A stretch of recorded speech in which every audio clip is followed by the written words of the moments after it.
Айдос Садықов Киевте жерленді. Оны ақтық сапарға шығару рәсімін Қырым мұсылмандар діни басқармасы шариат талаптарына сай өткізіп берген.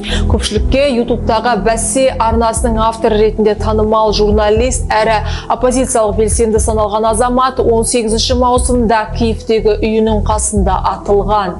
Ол оның маңдай тұсына тиген. 13 күн жансақтау бөлімінде жатқаннан кейін ол 2 шілде күні қайтыс болды. Әйелі Наталья Садықова күйеуінің өлімін оның кәсіби жұмысымен тікелей байланыстырып отыр. Мұндай ауыр мәлімдемені президенттің баспасөз қызметі жауапсыз қалдырған жоқ. Айыптауды негізсіз, әрі Қасым-Жомарт Тоқаев тергеуді жүргізу барысын жіті бақылап отыр деді.